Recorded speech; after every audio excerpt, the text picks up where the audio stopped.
ಜೈನ್ ನಮಸ್ತೆ ಎಲ್ರಿಗೂ. ಹಾಗೆ ಇವತ್ತಿನ ವಿಡಿಯೋದಲ್ಲಿ ಏನಪ್ಪ ಅಂತಂದರೆ ಅಗ್ನಿವೀರ್ ಒಳಗಡೆ ಎರಡೆರಡು ಅಪ್ಲಿಕೇಶನ್ ಹಾಕ್ಲಿಕ್ಕೆ ಅವಕಾಶ ಇದೆ ಅಲ್ವಾ, ಅದ್ರ ಬಗ್ಗೆ ಈ ವಿಡಿಯೋದಲ್ಲಿ ಸಂಪೂರ್ಣವಾಗಿ ಮಾಹಿತಿನ ತಿಳಿಸ್ಕೊಡ್ತೀನಿ. ಹಾಗೆ ನೀವು ಯಾವ್ಯಾವ ಒಂದು ಹುದ್ದೆಗೆ ಅಪ್ಲಿಕೇಶನ್ ಹಾಕ್ಬೋದು ಅನ್ನೋ ಒಂದು ಸಲಹೆನ ಸಿಂಪಲ್ ಆಗಿ ಕೊಡ್ತೀನಿ. ನಿಮ್ಗೆ ಇಷ್ಟ ಆದರೆ ಅದನ್ನ ಫಾಲೋ ಮಾಡ್ಬೋದು. ಇಲ್ಲ ಅಂತಂದರೆ ನಿಮ್ಮ ಮನಸ್ಸಿಗೆ ಬಂದ ಹಾಗೆ ನೀವು ಅಪ್ಲಿಕೇಶನ್ಗಳನ್ನ ಹಾಕಿ. ಮೊದಲೇದಾಗಿ ಬಂದ್ಬಿಟ್ಟು ಯಾರ್ಯಾರು 8ನೇ ಕ್ಲಾಸ್ ಪಾಸ್ ಆಗಿರ್ತಾರೋ ನೀವುಗಳು ಟ್ರೇಡ್ ಮ್ಯಾನ್ಗೆ ಡೈರೆಕ್ಟಾಗಿ ಅಪ್ಲಿಕೇಶನ್ ಹಾಕ್ಬೋದು. ಇದಕ್ಕೆ ಯಾವುದೇ ರೀತಿಯ ಒಂದು ಪರ್ಸೆಂಟೇಜ್ನ ಅವಶ್ಯಕತೆ ಇರೋದಿಲ್ಲ. ಹಾಗೆ SLC ಒಳಗಡೆ ಯಾರು ಜಸ್ಟ್ ಪಾಸ್ ಆಗಿರ್ತೀರೋ ಅಂತಂದರೆ 45%ಗಿಂತ ಕಡಿಮೆ ಪಾಸ್ ಆಗಿದ್ರೆ ನೀವು ಡೈರೆಕ್ಟಾಗಿ ಟ್ರೇಡ್ ಮ್ಯಾನ್ ಹುದ್ದೆಗೆ ಅಪ್ಲಿಕೇಶನ್ನ ಹಾಕಿ. 10th ಮೇಲಿನ ಟ್ರೇಡ್ಗೆ ಹಾಕಿ ಜಾಸ್ತಿ ವೇಕೆನ್ಸಿನ ಅದರಲ್ಲಿ ತೊಗೊತಾರೆ.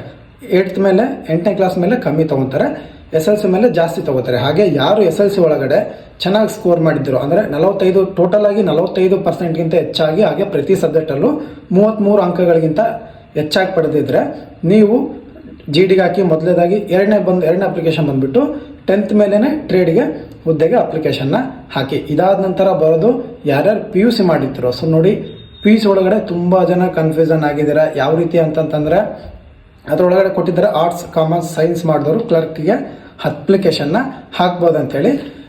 ಕೆಲವೊಂದು ಸ್ಟೇಟಲ್ಲಿ ಆರ್ಟ್ಸ್ ಮಾಡಿದವರು ಕ್ಲರ್ಕ್ ಹುದ್ದೆಗೆ ಅಪ್ಲಿಕೇಶನ್ನ ಹಾಕ್ತಾರೆ. ಏನಕ್ಕಪ್ಪ ಅಂತಂದರೆ ಅವರಲ್ಲಿ ಒಂದು ಸಬ್ಜೆಕ್ಟ್ ಚೇಂಜ್ ಇರುತ್ತೆ. ಬುಕ್ ಕೀಪಿಂಗ್, ಅಕೌಂಟ್ ಕೀಪಿಂಗ್ ಏನಂತಿದೆಯಲ್ಲ ಅವರಿಗೆ ಆಪ್ಷನಲ್ ಇರ್ತಾರೆ. ಅಂದರೆ ಹೇಗೆ ಎಕನಾಮಿಕ್ಸ್ ಇರುತ್ತೋ ಅಥವಾ ಸೈಕಾಲಜಿ ಈ ಥರ ನಾವು ಚೇಂಜ್ ಮಾಡ್ಕೋಬೋದಲ್ವ, ಸಬ್ಜೆಕ್ಟ್ಗಳನ್ನ ಆಪ್ಷನಲ್ ತಗೋಬೋದಲ್ಲ, ಆ ರೀತಿ ಬೇರೆ ಕಡೆ ಈ ಒಂದು ಸಬ್ಜೆಕ್ಟ್ಗಳಿರುತ್ತೆ. ಹಾಗಾಗಿ ಅವರು ಹಾಕ್ತಾರೆ.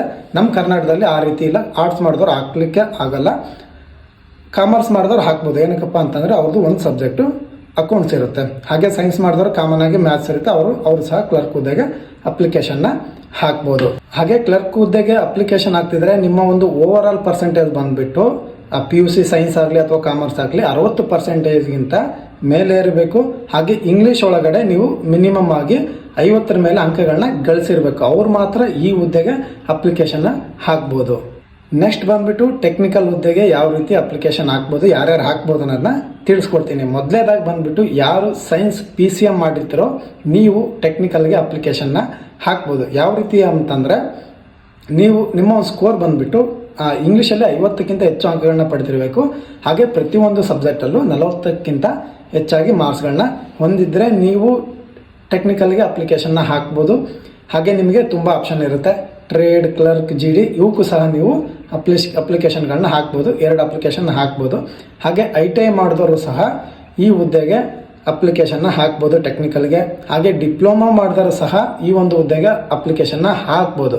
ಯಾರ್ಯಾರು 10th ಮೇಲೆ ಡಿಪ್ಲೊಮಾ ಮಾಡಿರ್ತಾರೋ ನಿಮಗೆ ಏಜ್ ಇರುತ್ತೆ, ಹಾಕ್ಬೋದು. ಸೈನ್ಸ್ ಮೇಲೆ ಡಿಪ್ಲೊಮಾ ಕಂಪ್ಲೀಟ್ ಮಾಡೋದು ತುಂಬ ಜನದ್ದು ಏಜ್ 21 ಕ್ರಾಸ್ ಆಗಿಬಿಟ್ಟಿರುತ್ತೆ. ಹಾಗಾಗಿ ಅಪ್ಲಿಕೇಶನ್ ಹಾಕ್ಲಿಕ್ಕೆ ಆಗೋಲ್ಲ. ಯಾರ್ಯಾರ್ದು ಡೇಟ್ ಇದೆನೋ ಅವರು ತಪ್ಪದೆ ಈ ಒಂದು ಹುದ್ದೆಗೆ ಅಪ್ಲಿಕೇಶನ್ ಹಾಕಿ.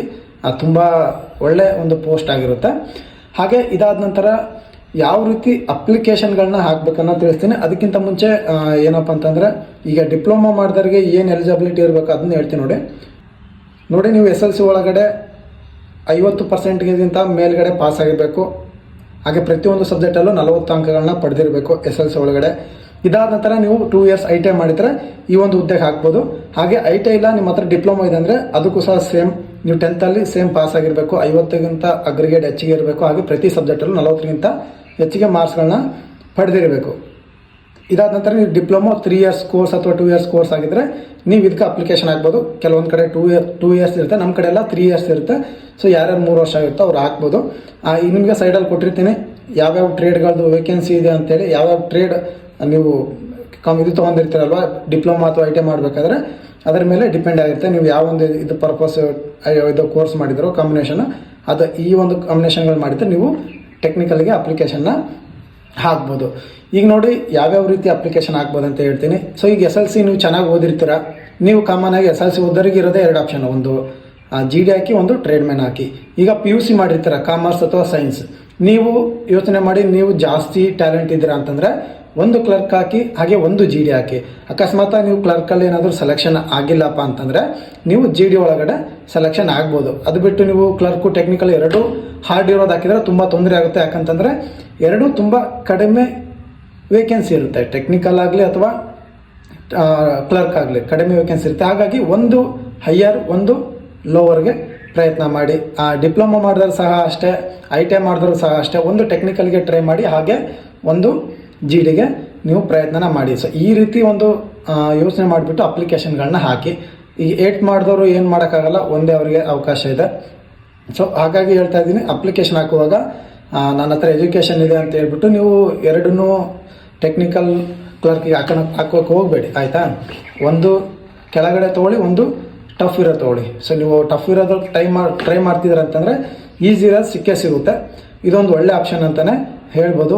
ಅಪ್ಲಿಕೇಶನ್ ಹಾಕುವಾಗ ಗಮನ ಇಟ್ಟು ಅಪ್ಲಿಕೇಶನ್ ಹಾಕಿ ಎಲ್ಲ ಡಾಕ್ಯುಮೆಂಟ್ಗಳನ್ನ ಸರಿಯಾಗಿ ಇಟ್ಕೊಳೋಕ್ಕೆ ಪ್ರಯತ್ನ ಮಾಡಿ. ಏನು ಹೆಸರಿದೆ SSLC ಮಾರ್ಕ್ಸ್ ಕಾರ್ಡ್ ಒಳಗಡೆ, ಇನ್ನು ಉಳಿದಂಥ ಡಾಕ್ಯುಮೆಂಟ್ಗಳು ಅದೇ ರೀತಿ ಇರಬೇಕಾಗುತ್ತೆ. ಇನ್ನೂ ಏನಾದರೂ ಡೌಟ್ಸ್ಗಳಿದ್ದರೆ ಕಮೆಂಟ್ ಮಾಡಿರಿ, ಇದ್ರ ಬಗ್ಗೆ ನೆಕ್ಸ್ಟ್ ಮುಂದಿನ ದಿನಗಳಲ್ಲಿ ವಿಡಿಯೋ ಮಾಡಿ ಹಾಕ್ತೀನಂತೆ.